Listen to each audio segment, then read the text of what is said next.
네, X2E부터 M2E까지 훑어보면서 과거에 굉장히 핫했던 M2E가 최근에는 관심이 좀 없었는데 현재 어떻게 진행이 되고 있는지 알아보도록 하겠습니다. 네, 저는 되게 재밌게 시청했던 영화 그 시절 우리가 사랑했던 소녀에서 이번 제목을 선택해봤습니다. 과거 스테프네 필두로 되게 뜨거웠던 M2E 시장이 현재는 어떻게 진행되고 있는지에 대한 궁금증에서 출발하는데요.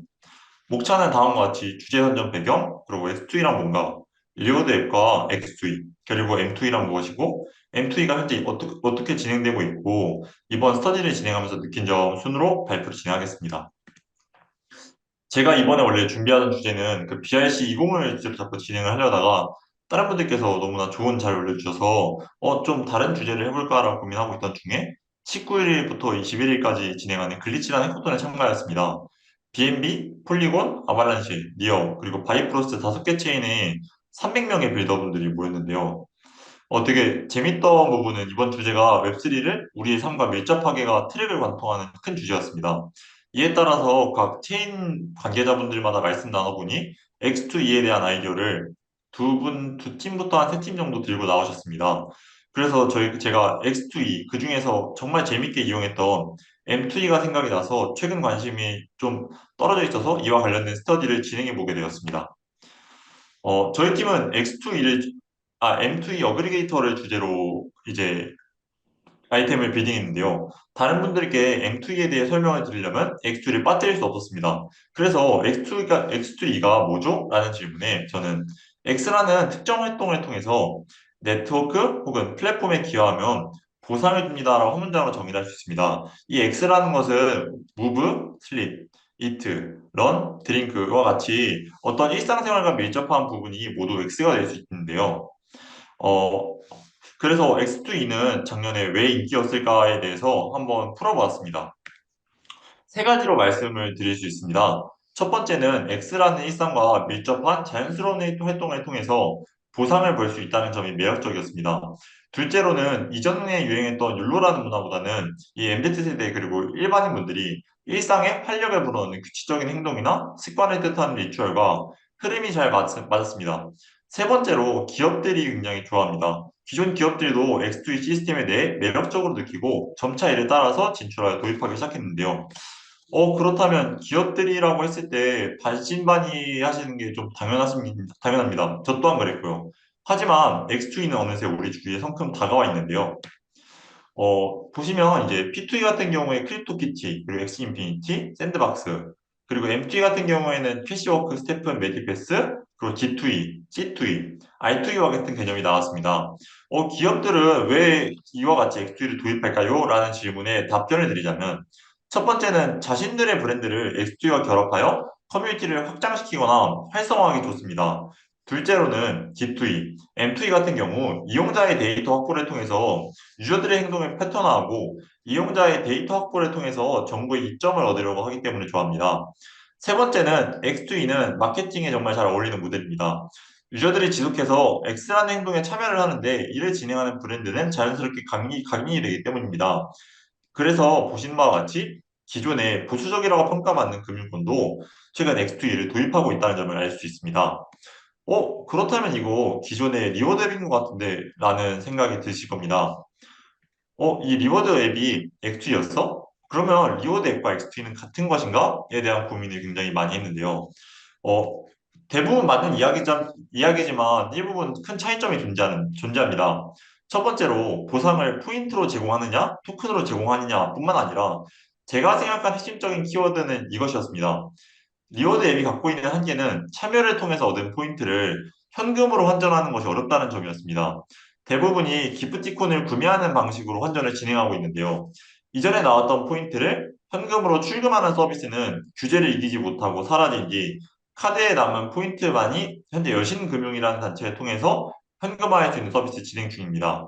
글로벌적인 사정 또한 비슷해서 리워드 앱을 만든다라고 하더라도 수익에 대한 분배가 여전히 제한적인 상황이고요. 그렇기 때문에 기존의 리워드 앱에 블록체인 시스템이 결합하여 X2E라는 시장을 만들어내었습니다. 그중 오늘의 주제이기도 한 M2E는 P2E와 함께 큰 관심을 받았는데요. 기존의 걸음을 통해서 보상을 주는 시스템은 이전에는 이제 스웨시라는 게 있었고 국내에는 아마 캐시워크라는 이름으로 잘 알려져 있을 것입니다. 현재는 3명 중 1명이 사용하는 익숙한 리워드 앱입니다. M2E에는 이제 조상이라고 할 수 있는 스테픈이 있습니다. 스테픈은 가상의 신발 NFT를 구매해서 움직이고 거리를 측정하여 이에 따라 보상을 받고 여기에 소셜과 게이미피케이션 기능이 붙었기 때문에 큰 인기를 끌었다라고 생각합니다. 다시 한번 정리해서 말하자면 기존에 있는 M2E 서비스를 관통하는 문장은 이 스태프는 가상의 NFT 운동화를 구매한 후에 걷거나 뛰기 등의 활동을 하고 경제적 보상으로 토큰이 제공되는 서비스라고 말씀을 드릴 수 있습니다. 처음에 스태프는 솔라나 체인에 등장하였는데요. 현재는 솔라나를 넘어서 BNB, 이더리움까지 서비스를 진행하고 있고 얼마 전 CEO의 인터뷰를 보니 멀티체인으로서의 발돋움을 기대하고 있다라는 인터뷰를 보게 되었습니다. 그리고 걷기, 뛰기, 일상생활에 게임적인 요소, 그리고 소셜적인 요소를 접목하여 M2E라는 새로운 개념의 선두주자로 등장했다는 점이 주요했습니다. 그렇다면 보시는 바와 같이 M2E와 M2E 대장인 스테픈과 리워드 앱의 대표주자인 캐시워크를 비교해 보았습니다. 첫 번째로는 서비스 초기 투자 비용입니다. 스테픈의 경우에는 신발 NFT를 반드시 구매해야만 서비스 이용할 수 있다는 것이 이용할 수 있고요. 캐시워크 같은 경우에는 초기 투자 비용이 필요하지 않고 무료로 사용 가능합니다. 보상 측정 기준에는 스태프는 NFT 운동화 성능에 따라서 거리 달성 시로다가 보상을 주고 있고요. 캐시워크는 하루에 얼만큼 걸음을 달성했느냐 따라서 만보기로 체크를 합니다. 보상 수준 같은 경우에는 스태프는 본인이 어느 정도 비용을 들여서 운동화를 레벨업한다던가 개인별 전략에 따른 보상을 기대할 수 있습니다. NFT 판매 그리고 하루 보상에 따라서 실제 본인이 벌 수 있는 정도의 하루 금액은 각각 차별화되어 있다라고 말씀드릴 수 있고요. 캐시워크 같은 경우에는 현재 하루 1만 보로 제한이 되어 있고 하루에 100캐시, 100원으로 보상이 제한되어 있습니다. 그리고 스태픈 같은 경우는 이제 외부 거래소 판매를 통한 현금화가 주 보상 제어 환원 방식이고요. 캐시워크 같은 경우에는 캐시워크의 제휴된 업체의 상품을 구매하여 커피, 편의점, 영화, 치킨 등의 기프티콘 구매를 통해서 재화를 환원하고 있습니다. 수익 모델 같은 경우에는 스태프는 NFT 판매, 누적 NFT 거래 수수료가 주 수익 모델이고요. 캐시워크 같은 경우에는 이내 광고 수수료를 받고 있습니다. 제가 따로 선택했던 특이사항으로는 스태프는 NFT를 구매하면 이에 대한 재생권을 본인이 영구 소유할 수 있고 캐시워크와는 다르게 오프라인 커뮤니티에 끼버스라는 게 있었다라는 점을 말씀드릴 수 있고요. 캐시워크 같은 경우에는 인앱 캐시 결제 이용 권한이 캐시워크라는 플랫폼에 있습니다. 이후에 이 캐시를 사용하지 않는 경우 아마 1년으로다가 조치를 했는데 일정 시기 이후에 자동 소멸된다는 점이 큰 차이점이었습니다. 그래서 2022년 5월경에 M2E의 이 시스템 생태도입니다. 되게 각 체인별로 BNB, 솔라나, 이더리움, 이어, 아발란쉐, 폴리곤 등과 같이 체인별로 굉장히 많은 M2E들이 등장했는데요. 이 스테픈을 통해 입소문을 타고 M2E의 춘추전국 시대를 오픈했습니다. 그렇다면 당연히 다른 M2E들도 스테픈만큼 성공했던 경험이 있겠죠? 아쉽게도 리서치한 결과 아니었습니다. M2E에는 크게 세 가지 문제가 있습니다. 첫 번째로는 인플레이션입니다. 사람들이 걷기 등의 활동을 할 때 무제한적인 활동을 통해서 토큰을 발행하다 보니 토크노믹스에서 인플레이션이 발생하게 되고 이는 폰지 구조라는 운명을 쓰게 되었습니다. 둘째로는 앞서 보여드린 화면에서 현재까지 기억하고 계시는 M2E가 많지 않으실 겁니다. 몇 가지 프로젝트들이 있는데 현재 살아남은 것은 몇 가지 되지 않는데 이들은 M2E 인기의 편승에 러그풀을 하거나 혹은 프로젝트를 중단해 유저들이 피해를 보고 이에 따른 악순환의 고리를 만들었습니다. 세 번째로는 높은 진입 장벽입니다. 기존에 보여드렸던 표에서 같이 초창기 스태프과 같은 M2E를 하기 위해서는 신발 NFT가 필요했습니다. 이에 따른 투자 초기 금액은 유저들에게 높은 진입 장벽이 되어서 신규 유저의 유입을 굉장히 어렵게 했습니다. 또한 한 가지 언급하지 않을 수 없는 부분은 스테픈이 정점에 찍던 2022년 5월 이후에 연달아 발생한 두 가지 큰 사건이 있었습니다. 첫 번째는 모두가 아시는 바와 같이 루나, 이후에는 FTX 사태였습니다. 엎친 데 덮친 격으로 발생한 두 가지 큰 사건은 이문점을 갖고 있던 M2E 시장에 대해서 베어마켓 진입과 함께 M2E에게 큰 위기를 주었습니다. 저희가 준 아날리틱스를 통해서 자료를 찾아보니 스테픈의 MAU와 DAU 상황입니다. 최다 사용자를 기록했던 작년 5월 대비 MAU는 약 25분의 1로 줄어 있는 상황이고, 현재 남아있는 유저들과 신규 유입 유저들의 수 또한 좀 굉장히 아쉽다라고 말씀을 드릴 수 있겠습니다. 그렇다면 이렇게 물어볼 수 있습니다. M2이 끝난 거 다 알고 있는데 왜 리서치 주제로 선정하였나요? 라고 했다면 제가 이렇게 마무리했다면 스터디를 진행하지 않았을 겁니다. 현재 M2E는 기존의 스웨트, 제노패치, 율리버스뿐만 아니라 기존에 탄탄히 운영하고 있던 프로젝트들을 여전히 운영을 하고 있습니다. 나아가서 국내에서는 부스트, 슈퍼워커 같은 신규 프로젝트들이 여전히 등장하고 있습니다. 위의 흐름대로라면 기존 프로젝트는 그렇다고 쳐도 새로운 프로젝트가 등장하는 것은 어려워 보였습니다. 하지만 등장하고 있다는 이유는 새로운 유저가 있다는 말인데요. 재밌는 통계를 리서치 중에 찾게 되었습니다. 웹2의 리워드앱 유저가 웹3의 X2E로 넘어가고 있는데 그중 M2E로 넘어온 유저가 굉장히 특징적이다라는 것을 알게 되었습니다. 왜 신규 프로젝트를 런칭하고 유저가 최근에 다시금 유입되는 건가요? 라고 저는 생각이 들었습니다. 현재 어려운 경기 여건 속에서 작지만 한 푼이라도 보탬이 되려는 짠테크족이 있다라는 것과 기존의 리워드 앱보다 큰 보상, 추후에 토큰 가격 상승을 기대하고 이렇게 달력 같은 거를 만들어서 엑셀 혹은 본인이 기입해서 작성하고 있는 유저들이 점점 늘어나고 있다는 점을 찾게 되었는데요.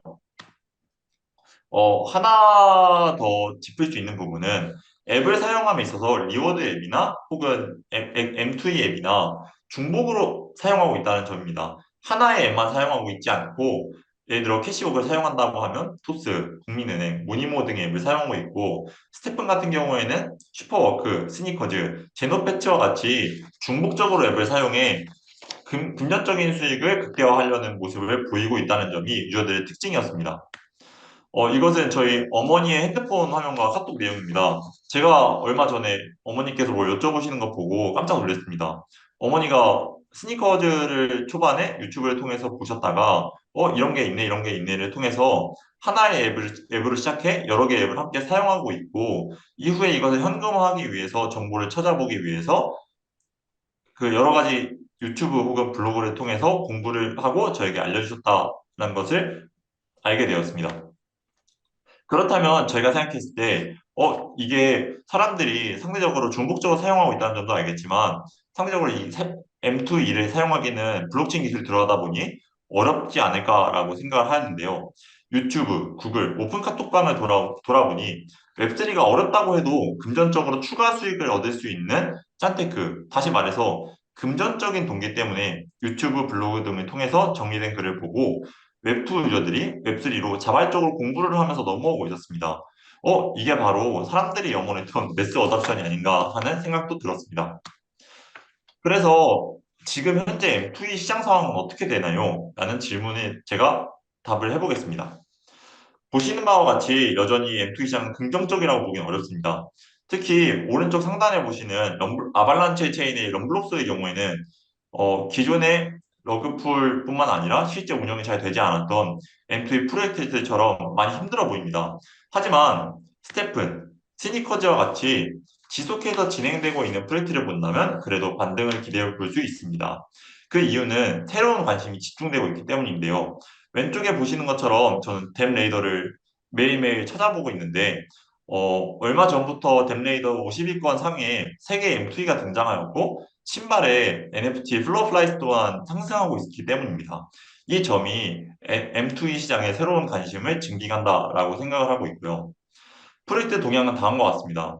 M2E 프로젝트들은 국내보다는 국외, 특히 일본 시장에 적극적으로 진출을 하고 있고, 스테픈 같은 경우에는 얼마 전 M 내에 애플페이를 도입한다는 뉴스를 통해서 M2 유저들에게 큰 기대감을 주었습니다.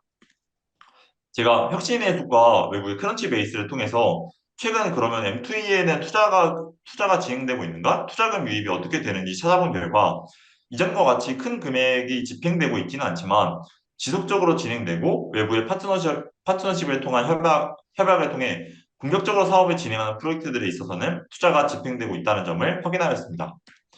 또 하나 리서치를 진행하다 알게 된 재밌는 사실은 M2E는 국내보다는 국외에서도 인기가 많았습니다. 왼쪽에 보시는 경우에는 이제 공각 기록대라는 IP를 활용해서 그 신발이 스태프분과 함께 협업을 진행하는데요. 여러 IP를 활용해 M2E와 함께 콜라보를 시도하는 경우가 일본 시장이 굉장히 많고 현재 진행이 되고 있고 오른쪽에 보시면 트위터에 M2E라는 키워드를 쳤을 때 실제 유저들은 일본 유저들이 많다는 점을 확인할 수 있었습니다. 일본 유저들은 특징이 실제 해커톤에서 일본 유저분을 뵙고 인터뷰를 한 결과 M2E에서 이에 집중하기보다는 겸사겸사 즐기는 자 모드로 사용하고 있다는 인터뷰를 듣고 굉장히 재밌었습니다. 그렇다면 현재 M2E 중에서 어떤 것을 눈여겨볼 수 있을까라는 것을 생각해 보았습니다. 물론 이것은 철저한 주관이기 때문에 투자의 경우와는 절대 상관이 없다는 점을 말씀드리고 싶습니다.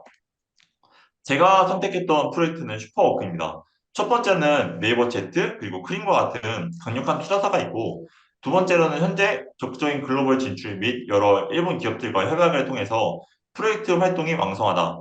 세 번째로는 앞서 말씀드렸던 M2E 프로젝트들의 고질적인 문제였던 진입 장벽이 높다라는 문제를 베이직과 프로 모드를 통해서 유저들의 진입 장벽을 낮췄다라는 점을 말씀드려서 슈퍼워크를 주목하시는 것을 추천해 드립니다. 이후에 스터디를 진행하면서 알게 되고 생각하게 된 점들을 말씀드리겠습니다. N2E는 유저들에게 친숙했던 리워드 앱이 있었기 때문에 웹2와 웹3 사이에 웹 2.5 역할을 최고라고 생각이 되었고요. 두 번째로는 기술과 기기의 발전에 따라서 일상생활의 모든 것이 X2E로 융합될 수 있지 않을까라는 생각을 하였습니다.